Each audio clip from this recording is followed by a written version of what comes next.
There's so much to game. I'll take fucking back.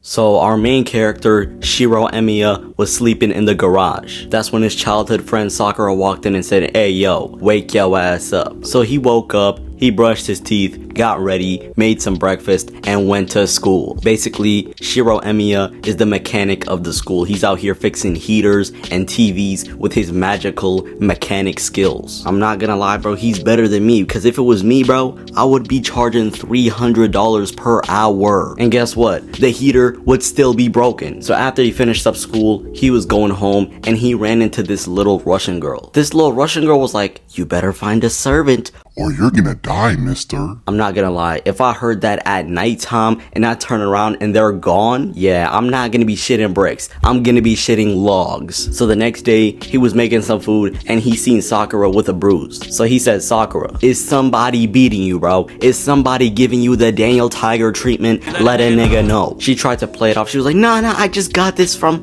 falling down the stairs. Well, you know damn well you did not get this from falling down a flight of stairs. Stop playing. Stop playing. He decided to confront Shinji on it, and Shinji said, "Accusations! These are not accusations. This is false accusations." And that night, he was cleaning up the dojo, and he seen a blue nigga and red nigga fighting each other outside the school. He went in to take a closer look, and the blue nigga saw him watching, and he chased him all the way up to the 3rd floor and stabbed him in his heart. And that's when he passed out. He woke up, and apparently he's okay, I guess. Somebody must have clutched up for him and got his reboot card. So after he got home, the blue nigga showed up again because apparently he can sense whether or not the person he stabbed is alive. Like, what? How is that even possible? So he was chasing Shiro around the crib. He got to the garage, and before he could kill Shiro, that's when he summoned a servant on accident, and that servant was Saber. Saber wasted no time. She started applying pressure on Lancer. Lancer tried to pop his ult, and he sent Saber flying. That's when his master told him to retreat, and he fled this scene. Saber sensed that there were people outside the crib, so she went to go fight them, and it was actually Tosaka and Archer. So up until now, Shiro does not know what's going on. He don't know nothing about the Grail Wars, so Rin Tosaka decides to explain. Unfortunately, Shiro has a room temperature IQ, so they go to Kotomine. Wait, whoa.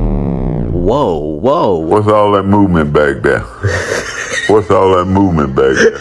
Yo, man, why did I not watch this sooner, bro? This is peak cinema, man. Anyways, they go to Kotomine Church. Kotomine was like, "Hey, yo, listen up. 7 masters, 7 servants, 1 battle. Whoever wins gets 1 wish from this holy grail." You telling me we gotta kill each other for 1 wish? Like, come on, bro. Shenron got 3. Nigga, fuck Shenron and fuck you. Get the fuck out of my church. So after they left the church, they ran into the creepy little Russian girl, and her name is Eliasville von Einsberg. She backed out her servant, and oh my god, I was not aware that you can summon Giga niggas. What in the Guardian am I looking at, yo? Like, what the fuck? Bro, yo, you are not winning against this. So he tried to jump at them, but luckily Archer shot some arrows and stuff. Him and Saber started fighting, while Archer's all the way on top of this building, shooting long-range attacks. So while that was going on, Tosaka told Shiro to Bro, don't. And guess what he did? He, in fact, did not go home. So Rin caught up to Ilia. She thought she was free eats. She, in fact, was not free eats. They started having a magical shootout. Rin was shooting stuff from her arm, and Ilia had these birds. I don't know what's going on in Fate. That's when Shiro showed up and was like, "Guys, what can I do to help?" And Rin started giving him back shots out of nowhere. I was like, hey yo, like, what's going on, bro? She really got his face on the tree and everything. Like, yo, sometimes in order to spice up a relationship, you might have to try new things. You might have to be open-minded, dude. So Saber and Berserker were still fighting, and she finally hit him with a finishing move, but it did not work. Archer was like, "Hey yo, everybody get out of the way." And he proceeded to back out his grade A Noble Phantasm and shoot it in the middle of this graveyard. Look how much damage the explosion did, and look how much damage it did to Berserker. Nothing. It did nothing, bro. This is a grade A Noble Phantasm, and guess what it did? No damage. This nigga got more HP than the thing, bro. Like, well, how am I supposed to fight him? How? Berserker took no damage, but the shockwave from the blast literally had Shiro coughing up blood. So Shiro passed out. He woke up the next day and Tosaka said, listen up. These Grail Wars are not no joke. Don't ever let me catch you lacking out here in these streets again. So Shiro went to the school to go give some food to Miss Fujine, and while that was happening, Saber walked into the school and she started applying pressure on Mr. Kuzuki, aka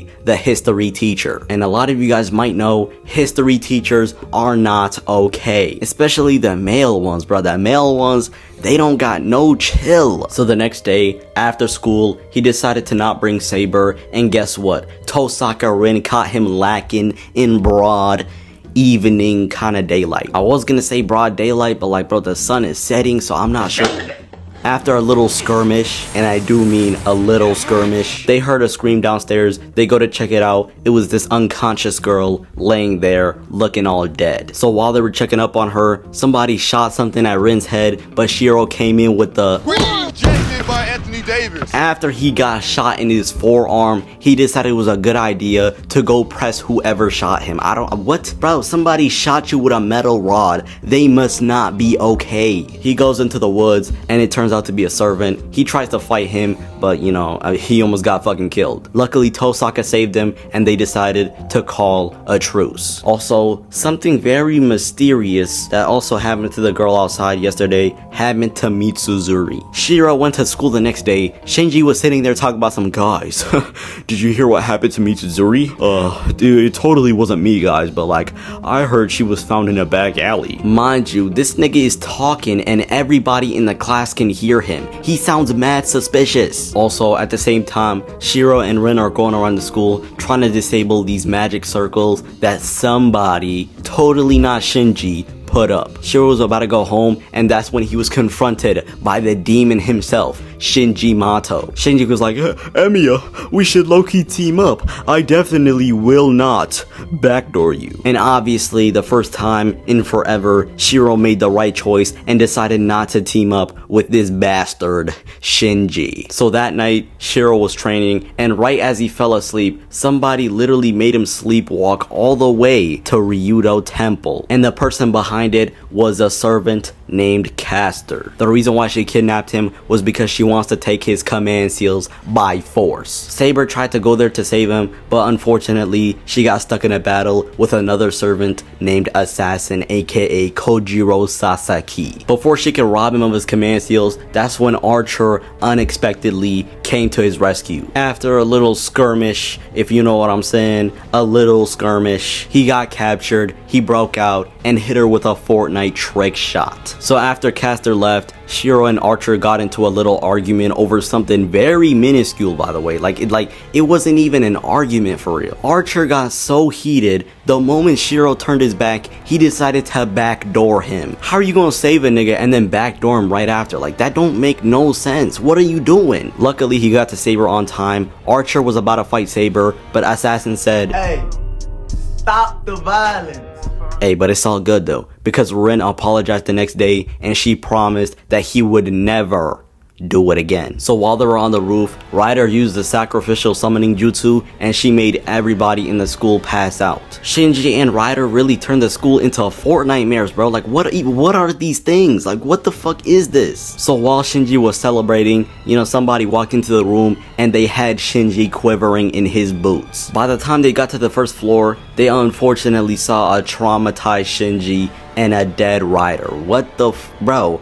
Who did her like this, bruh? The next day, they figured out there's actually more than 4 masters at this school. Rin told Shiro to investigate Issei because that's where, you know, all the crazy stuff is going on at Ryudo Temple. And guess what? His address is in fact Ryudo Temple. Mind you, she told him to investigate. You know what he did? Kai, bro, my girlfriend just left, bro. I need you.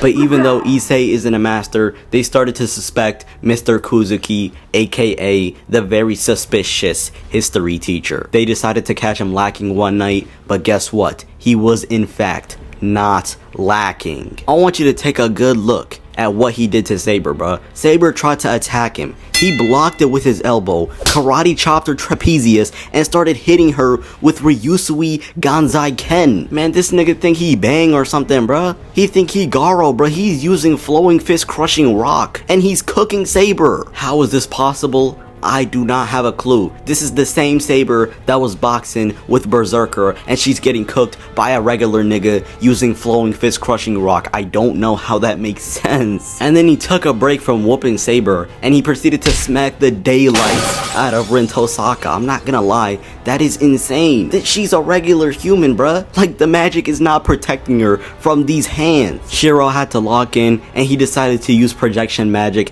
to create some daggers. Fortunately, the block was getting too hot, so Mr. Kuzuki and Caster decided to flee the scene. You would think that after this, they would come up with a strategy to at least defend themselves from Caster. Guess what they did? They had Rin move in with Shiro, and then they decided to, quote unquote, go on a little picnic date. Like, what are you talking about? They went shopping, they went to go play baseball, they had a picnic. Like, bro, we got bigger fish to fry here. So while they were coming back from their little picnic, they were unfortunately confronted by Caster. Caster was like, hey yo, hand over the command seals right now before I kill your English teacher, Miss Fujine. And you know Shiro's not gonna let Miss Fujine die, so he hands over the command seals. And I'm not gonna lie, that was a very stupid thing to do because she immediately told Saber to kill them. Luckily, before she can actually go through with it, Archer showed up at the last minute. Like, this guy loves showing up at the last minute. Yo, he must be taking notes from Piccolo, bro, because they getting cooked and he's out here aura farming. Rin and Archer decide to go confront Caster, and Shiro was like, guys,